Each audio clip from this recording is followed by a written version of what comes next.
Hello, welcome to Once the Force Stars podcast. I'm joined as usual by Dave and George. Good evening, gentlemen. Hello there. Good evening. And welcome, finally, to our Clone Wars review. I cannot believe we have waited how many years for this? Oh, at least 7. Technically a year and a half since they announced it, right? But yes, all right. Yeah, all right. Technically a year and a half, but still, that's not a year and a half we've had to wait for this. Come on. It was nice to be back. Oh, it is. It was a lovely, literally jumping back into this was. I mean, look, Phil and I have enjoyed Resistance, but I watched one episode of Clone Wars, and I'm so sorry, Resistance, but it's not even a fair fight. If you were going to put these together, it's not. This is not the same place or era or area of animation. It just is so good to be back in the Clone Wars world. It's so nice that we had the prequels. It was part of the prequels, and then when Disney took over, Disney criticism. This was let's really ramp up, reset canon, original trilogy, Rebels, original trilogy comics, spin-offs, everything, all original trilogy. And then there was almost no prequel content until the drop at San Diego when they announced Clone Wars is coming back. And obviously, to be fair, 2019 is just gone, obviously, with the Phantom Menace anniversary, and they've really ramped up the prequel era. I think massive helps to Battlefront, and this coming back, it's kind of cementing that it's here to stay. And I think by giving Clone Wars its final season, I mean, no, everyone would have loved, 2 more seasons, 3 more seasons, all more seasons, endless seasons. The Simpsons have been going 30 years. It's nice to get some closure, but more importantly, the reports they had 65 episodes in the pipeline, which is like 3 seasons. Yeah, and we've had 12 in this, 12 last episodes, 44 more episodes. I know we've got comics and games and books and stuff, which probably I reckon is 20 episodes out of this extra 44 left. So yeah, so the Clone Wars Legacy was the 2 animatics. One of which we got on the Blu-rays, which was the Crystal Crisis on Utapau, which is why we've got Bad Batch for Disney Plus, I think. Then you've got the Son of Dathomir comics, which is the Darth Maul one. Then you have the Dark Disciple book. Both of those are at least 4 episodes each. That's 8 episodes. You got another 4 being for Crystal Crisis on Utapau. I won't be counting Bad Batch for that. So again, that's 12 episodes. So if you put that plus what we've got with season 7, that's a full season's worth, full 24 episodes. And then comics as well. So we do have IDW's doing a run of 5. We've got that coming up. We've got some other bits and pieces here and there in the IDW Adventures series. So we do actually have other Clone Wars content, plus a couple of bits in the main Star Wars series that do a bit of flashbacks to it. So you do have this other content being available. And of course, Battlefront 2 really helping that come to life as well, and really just helping up with the hype for it. And so when we got that announcement last year, we just absolutely lost it. And I know they did. Recently they had the premiere at Lucasfilm, how they always have them up to watch the episode. And Sam Witwer was there, and D. Bradley Baker was there because he's everybody. And they were asking Dave Filoni did like a Q&A after, and they did say they had more content and more stories they could tell, but without George being involved, he didn't think he could go ahead and do those stories without having George as part of the team, which I thought was a really nice thing for him to come out and go, look, without George, there's not any more Clone Wars. This is his finish, and after that, I've got no other story to tell unless George is involved. What I want to add, I know this is right at the end. I mean, I'm going to go through it from the beginning, but the fact that the first name on final credits is George Lucas. Yeah. I know it's created by, not executive produced, but that is a very conscious decision to put his name first, when in theory it should be Dave Filoni, who is got the director credit again. But that's clearly Dave Filoni's choice, saying, can we put Lucas first? And that's the way it should be on Clone Wars. Yes, it's the right thing to do. Obviously, different to the films, directed by, etc., etc.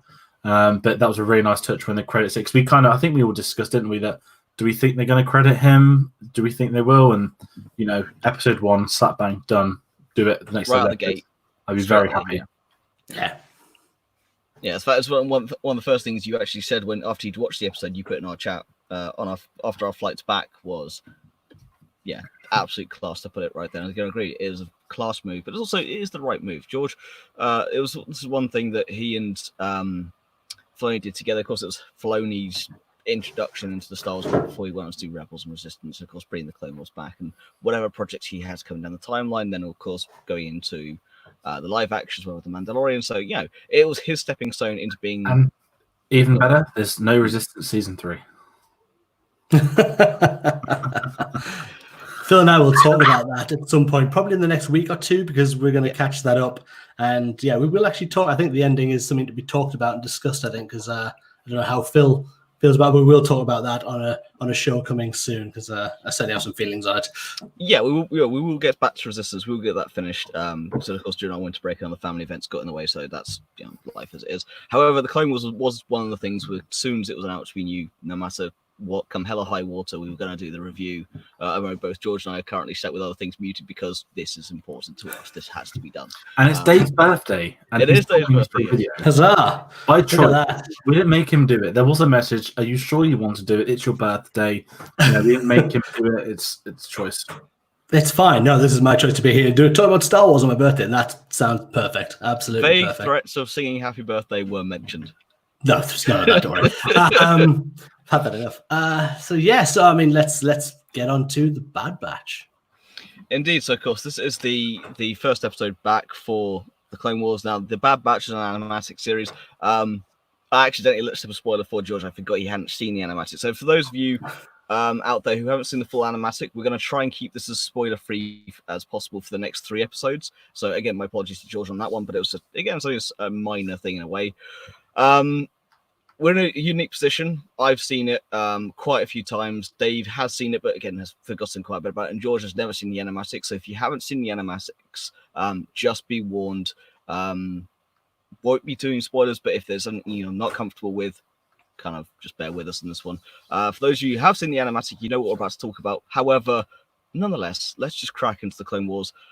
Oh, it feels so good to say those words. But yes, just going to bring up the little summary we have right here. Because again, it's just a very quick synopsis. The Bad Batch finds clone troopers Rex and Cody teaming up with an elite squad of troopers to solve a troubling mystery.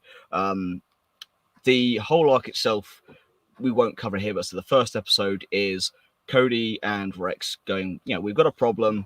The separatists are kind of predicting our moves, and Rex going, it's my playbook. This is a problem. It's not only moves that we know and we've done, and they're predicting it. This is my play-by-play. This is how we do it down to the nano, sort of down to the nth degree.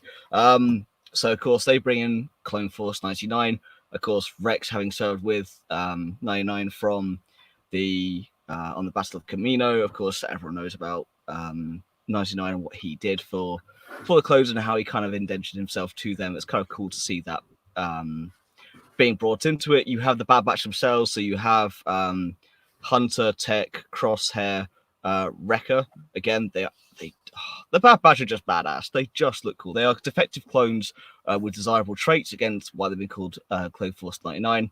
And it's them trying to break into strictly a recon stealth mission, break into a satellite/service station that's kind of giving all the information to the separatists about what to do next.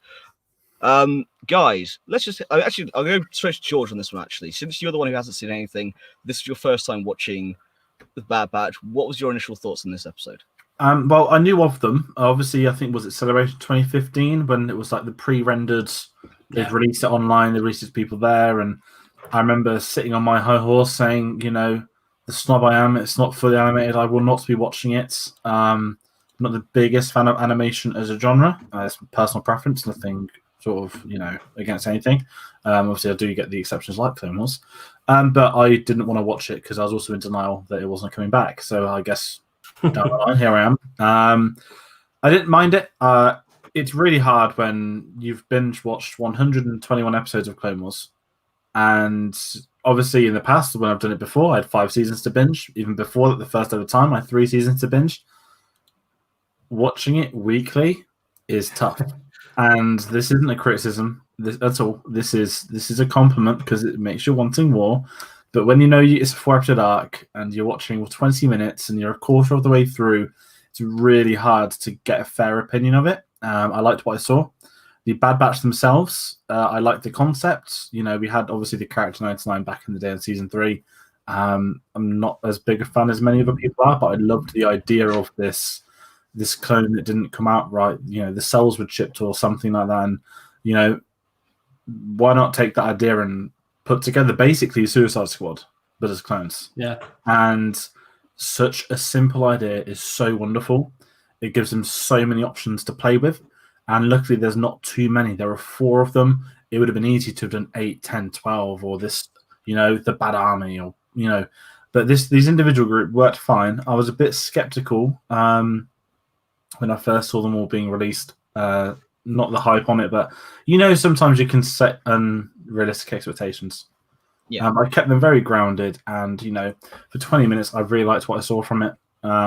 It's left me curious for the second episode, but the main thing, this was introducing you to these new characters. So this episode wasn't about the story as such. It wasn't about Cody, Rex. It was get to know these 4 people, because I'm going to assume they're going to be with you for the next 3 episodes that follow. So I think he did a great job of that. And, it took its time to get to the action again. It's 20 minutes episodes. When you're doing 80 minutes in that arc, of course, you're going to get big action scenes, but it was worth the build-up and seeing them all with their individual traits. I thought it was a pleasant surprise. And what I loved, and I know I'm going all over the place now, don't know if this was in the original version, there are a lot of tracking shots. That is expensive to do on animation. Animation is very expensive, and there was a couple of sort of 2-3 minute tracking shots of action scenes, and I just thought, wow, I was really taken back by that animation angle with it. Yeah, it's basically the same as the animatic. Yeah, so really that's good. You know what I mean? It would have been not nasty, but if they had changed stuff from the original version, I'd have been like, they've changed it because obviously they know it's ending, etc., etc. But I kind of, if they've done like an honest adaptation, just animated it in theory, and that's great, because it means that this creative idea, the tracking shots, was there 6-7 years ago. Yeah. And it's really good. I mean, Dave was saying as well, Dave Filoni's done a couple of interviews around the release, saying that it's not like they could just switch back on a Clone Wars machine and redo it. This had to be completely redone from scratch. Yes, based on those original animatics, but the technology's come on so far. And I think we've got examples of just how far in character modeling we've come from season 6 to now. It is quite unreal, the change we've had. If you're looking, or you're watching on now, we've got a sick picture on the screen now. This is season 6 Anakin, so from the Lost Missions, so some of the very last animation frames we saw of Anakin. And then we got him at the beginning of this series, and just the difference that they're getting closer, obviously, to Hayden Christensen as they can, to that look, the hairstyle. There's a moment that he's talking in this scene at the very beginning with Mace Windu, and the flow of Mace Windu's actual robe was just flowing in the air. It was just incredible that they've got to this level, and to go back with this to be what they show off this animation now with. I mean, yes, we had the taking through of Rebels. I think that got them quite far into that as well, but just absolutely unreal. It looks superb. Indeed. I mean, this was the very last episode of the original run of Clone Wars. This is episode 13 of season 6, The Sacrifice. And this is, one of my favorite parts of that episode, which is Yoda talking to Darth Bane. And then you have, in comparison, this is Cody giving the briefing to everyone else, and just the light changes on his face there, the way the blues reflecting against the red, and all blending in together. The way it's just put together is just stunning. This is good. This season 6, this is still a very beautiful show, and of course, as much as I love Resistance, it kicks Resistance to the curb in terms of the star and the beauty. And then you compare it to season 7 with Cody here, and it's on completely another level. And again, when we come down to the model of the clones as well, if you look at Wrecker here, he's just incredible. And then go back to what George was saying though about the individual clones of their traits. I mean, Wrecker's my favorite from them, purely from one scene where it's we'll get into the episode again in a bit, where you have Cody trapped underneath the gunship when it comes down, and Wrecker goes to help. He's like, well, you're not going to be able to get him out from the gunship. And he's like, well, no, Wrecker's going to get the gunship out of there. And he pushes this complete LLATI over on its side to get Cody out. It's just, it's absolutely incredible. What, just jumping back to the animation, Dave mentioned Rebels, which was great because I remember, sorry, don't know if it was one of our first videos, but it's either in season 3 or 4 Rebels. I haven't rewatched the series since it first aired. I'm planning on doing that once Disney Plus is here and I can finish Clone Wars and do it properly. There was this episode set in snow, and I remember discussing the animation on that, and that was one of the best pieces of animation I'd ever seen. There were footprints, and the footprint wasn't even a bog standard footprint. It even had little crevices that you would get. And I just remember discussing, look how far it's come. And I think Rebels has really helped this extra sort of dimension to Clone Wars that, obviously, I can sit here and moan about Resistance, which I've done in the past, but Resistance has a much smaller budget.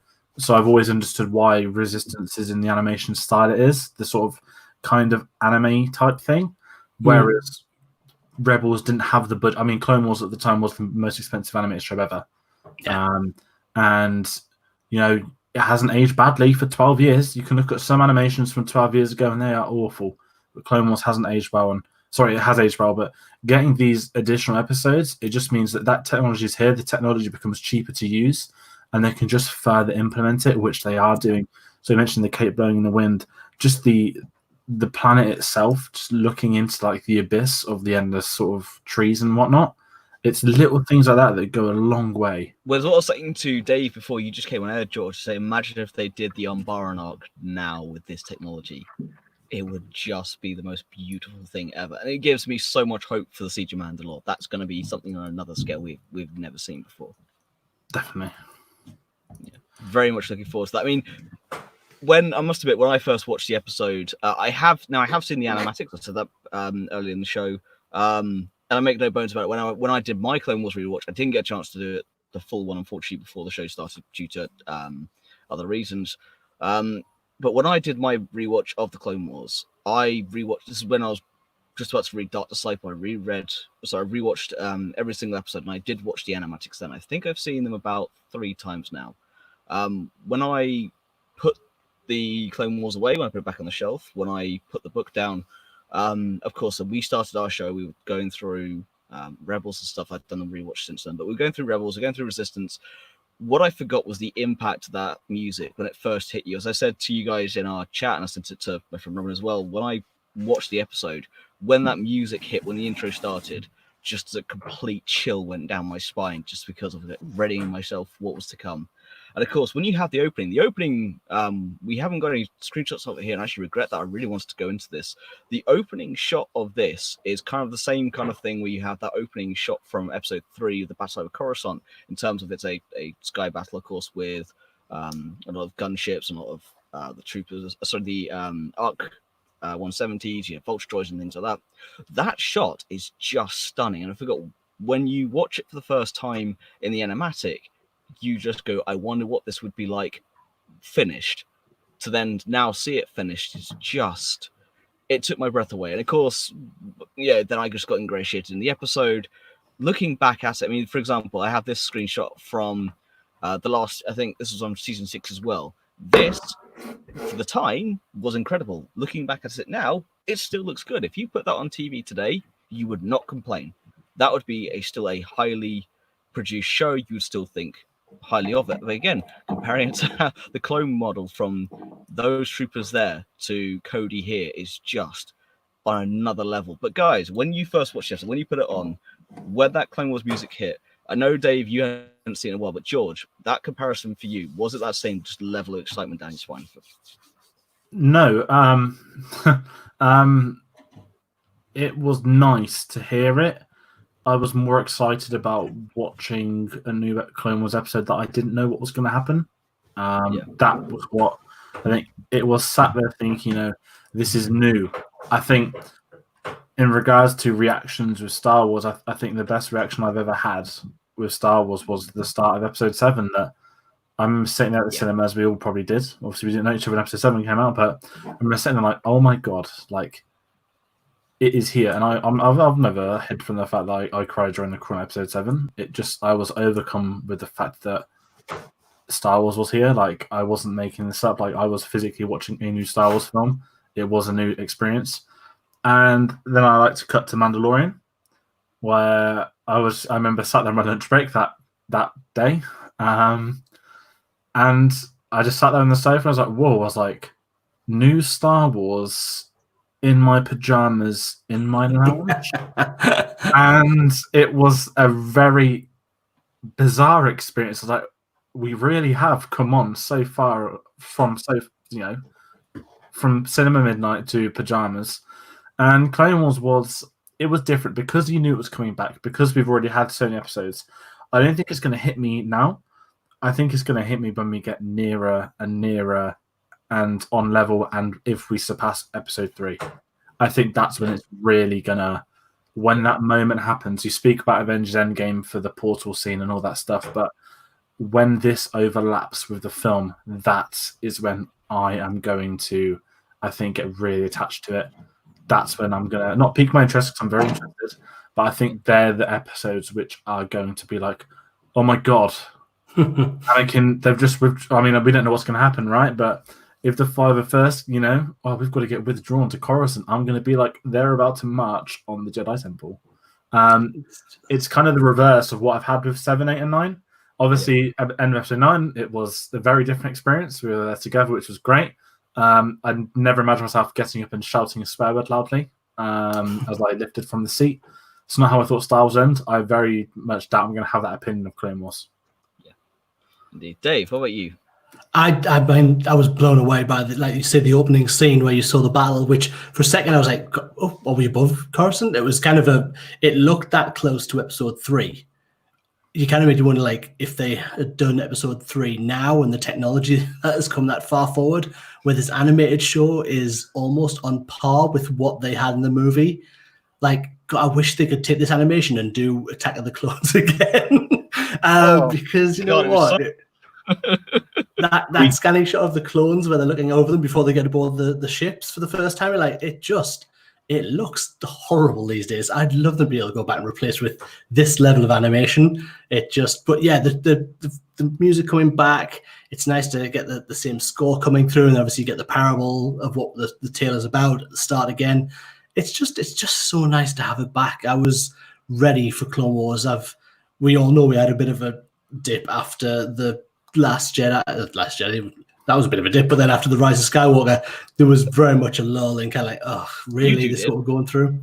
So it was just in terms of the fandom, I think more than myself, but like in terms of what you had Christmas to was rough. read and what you had to read more through and things like that. That's more what I mean. So I was ready for the acceptance of this, and like I would expect, it's been with open arms, people accepted this straight in, and it's just a nice place to be with Star Wars that people are into and want to see and enjoy without Twitter. But no, I love the opening. I love getting it all back. Yeah, I mean, that opening shot of the Battlefront Axis is just incredible. Seeing Admiral Trench back brought warmth to my heart. He's one of my favorite. We did our preview show for the Clone Wars. I was talking about Admiral Trench, and that he's one of my favorite villains from the show as well. I'm going to pass this off to you, George. As again, so I said I've seen the animatics a couple of times. Dave's seen the animatic. We're going to go to. I want to talk about the algorithm, and I want to know your thoughts on that. I'm going to let you go through it again because it's the least spoilerific from your point of view. I am a very tactical person, whether it's an argument and building evidence, whether it's playing Hero Showdown and Battlefront 2, whether it's analysing and watching football. I love the fact that we got to delve into, it wasn't just let's attack and win the land. It was, Rex, this is my battle strategy. I've never really had that. I think in Clone Wars, you've never really had tactics. I mean, yes, you've had instructions, but an actual tactical viewpoint we've never had, and that was a really interesting take. So I love the fact this episode focused on Rex saying, I know these tactics, I created them. And that was something I didn't expect to see. And obviously what that leads to, I think Echo is alive. Almost said 5-10. Definitely not, I'm afraid. Those 5 unfortunately definitely is not here. Don't, you had to bring us back through that. Jeez. And what it was when they showed that photo, I love the photo. I don't know what it is, but when there's photos in these animated Star Wars shows, it's like I always think of Rebels with Ezra and his parents. It's like, here is a 3D animation episode, but here is 2D animation for whenever you show a relevant photo, and it works. But it was interesting to have an insight because we've never really been showed that, we just know he's Captain Rex. But we don't know what makes him a captain except shout orders. But like I said, getting the tactical viewpoint is very different to what I'd have imagined. But I loved that, and I'm very intrigued as to see what episodes 2 to 4 is going to go with this, and the impact this may have. I have some ideas. I have some spoilers. Thanks, Phil. But I forgot you hadn't seen the animatic. I think it's just very intriguing. It's a different, you know, the beauty of Clone Wars is that every arc differs from itself. Yeah. It was nice to get, this is going to be an arc about the clones. And this, to me, this is the kind of thing that I never expected to see, but I'm absolutely adore the fact we're going to get a tactical insight. And that's just me being a bit weird, but it's really nice. I really enjoyed that. Yeah. So again, spoiler. I'm not going to spoil anything going forward, but the one again, if you haven't seen the episode, what are you doing watching this particular podcast? When I'm just going to say, I love the sense of. Sorry, go on, Dave. Sorry, yeah, I was just going to say, I love the sense of these clones also being a little bit broken by the war that's still going on, and the losses that they're holding on to. These aren't just numbers anymore, like they were set out to be. I love the broken, like Rex, and he's looking at that picture because of the loss of people who he felt so like they sees his brothers, and I love that sense of it where it's like, look, this has been going on so long. Yeah, it's about like Echo and Fives, heavy. You know, it's that. Yeah, when you get back to rookies as well, it's kind of that impact from there to now, where he's just realizing the cost, the terrible cost of war. This is an episode very much based around the clones. Of course, when you have the interaction between the Regs and between Clone Force 99 and the Bad Batch, they have that jarring of trying to get along with each other. Go, why do we need these guys? And say, well, you know, if you weren't so much trouble, then you wouldn't need us. You know, why are we doing helping out Rex for? That whole interaction between Hunter, Rex, and Cody, and the respect that's then earned from, because Cody, of course, has worked with them before. We don't know where. It's never been in the Clone Wars before. It's just this assumed business that it has happened before. So, you know, he's brought them in, whereas the respect is earned from Rex by Hunter. And it's done very well. And what I was going back to there, so again, jumping forward in the episode, when they get to the outpost, they go through it, they go through all the separatist lines. Trench is astounded that they managed to get that far. When they find the algorithm, George, when that number came through, when they translated it and it was that particular number, what was your reaction when that happened? I didn't really have a reaction because someone was texting me about a massive drama at work. So I actually I was dipped off for like 30 seconds, but I did get the end of it. I expected it. The moment, you know, he says, I think Echo's alive, you don't say that and it not be true. It's different when it was Kanan and his master in Rebels, spoiler alert. But, you know, it wasn't like Fives who had died in canon 8 episodes ago. Yeah. This was someone that's been gone for a couple of years. In season 3 was his last. Yeah. Season 3 is when he apparently got blown up. And they just show the helmet, because I remember that the helmet rolls into and that's the final shot, and they all pull sad faces. But I just thought the moment they think he's alive, tactics the same. You know, without getting into Doctor Who, I sat there thinking, you know, is he going to be like a Cyberman? Is he going to be like a giant brain? And obviously, I'm going to find out over the next few episodes. But I've got a clear idea of, I think, what's going to happen. But I think, you know, I'm not going to sit here and say I need a Christopher Nolan intellectual film. It's a cartoon made for kids that we Star Wars love because it's fascinating and actually quite adult. But the whole Echo thing, it wasn't something I expected. But it was just this nice decay, like, you know, you had my cross, you know, you got my attention. That's how I felt with this. But then it just relays back to my fact of, oh my God, I'm going to have to wait another 3 weeks just for this arc to finish, let alone like the actual series. You know, we're going to be here in 11 weeks' time, which is terrifying because at that point it will be May. Yeah. And it will only just have the end of the Clone Wars. So I'm just kind of ready for my journey. What I might do is I want to rewatch when Disney Plus is out, whether they, you know, do the ridiculous UK thing where we're getting Mandalorian weekly.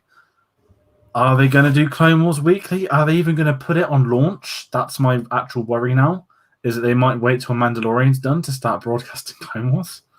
It could be that Disney are well known for when they bring these things out, that's maybe how they'll play out, which is absolutely insane. The Mandalorian thing makes so little sense to me to do it that way when the series is already fully available. I mean, without ranting in it, it's insulting to anyone that's waited.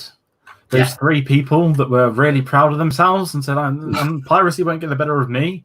And that's like, enjoy 8 weeks because what should cost you What's £6 even worse, as to I watch know, a day? a friend of mine in Sweden who they don't get it until summer, which And they this is haven't the a thing, set like, date for it yet. without ranting, it's an absolute, I'm not going to say the words, disgrace to the subscribers, because they're literally mocking them like, we've made you wait 3 months. Here you go. Here, have it across 8 weeks.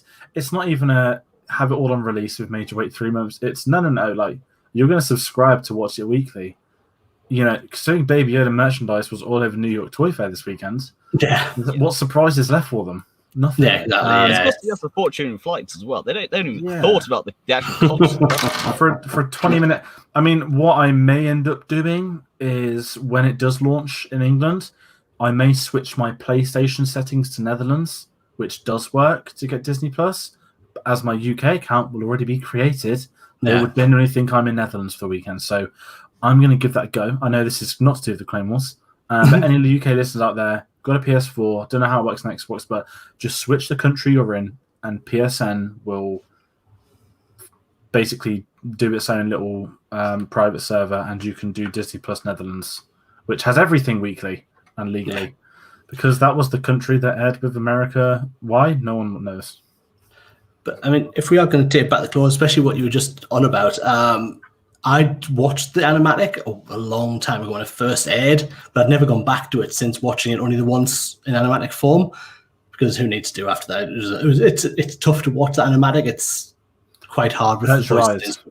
Yeah, it's but you know, so I'd forgotten all about the transmission they were getting through. Like, I even asked before we went on air here, was that in the animatic? Because I literally had no recollection. So it was a really nice thing for that to come up, and for me as well, who already seen it. I'm 41 now. It starts the mind a bit. But yeah, so it was nice to get that and kind of like, oh my god, yeah, of course. That's but I love the hint of the story we're going to get, and it's that hope that Rex has from one of his brothers being alive after all this time. It's not just been, like you say, it's been 3 series ago, so it's not like it's just been in the last episode he got blown up and he is around the corner. It's nice that he's got this mission, and that's the one thing that's going to carry Rex through, I think, this arc and towards the end of the series is going to be based on his feelings towards the outcome of what will happen with Echo. Is what I think. Yeah, I mean, again, so going back to the animatic, so I have seen it. What I've then read since then doesn't impact what we're going to get in later on this series, which for me is nice. On knowing that once this particular arc is over, I won't know a damn thing. It's for me, so I'll be going in completely blind from there on in. It's nice for me to have this comparison, but it's going back to the Son of Dathomir again. Very interested to see how that's going to work in. But the Siege of Mandalore and whatever the 2 following arcs will be, well, actually, we'll get onto that in just a second. Whatever the other arcs will be, I'm very interested to see. We did have a little thing again before we came on air talking about whether we think the Siege of Mandalore will be the last arc or not. George was saying potentially it could be the first 8 episodes in those trailers and that'd be it. The last 4 arcs could be completely separate. Don't know what will happen going forward. Very interested to see. But yes, of course. So next week's episode, again, we'll be here probably on the Saturday. Not quite sure exactly what time we need to discuss it between ourselves before we come back. But overall, for a first episode back, I loved it. Again, I forgot tiny details here and there because it's been a while since I've seen the animatic. But either way, very excited for what we've got to come. I just wanted to, before we go into that, I've just checked up on Wikipedia. We do have some lists of the episodes that are coming. Episode 2, which is next week, will be called A Distant Echo. Is the next episode that we're getting. And then, I don't know, so the last episode is episode 6 is the kind of the only title that goes to, which says Deal or No Deal, which is kind of doesn't give anything away. I don't want to talk about any of the titles just in case it does give anything out that we don't want. Apparently, Noel Evans is coming to the Clone Wars. He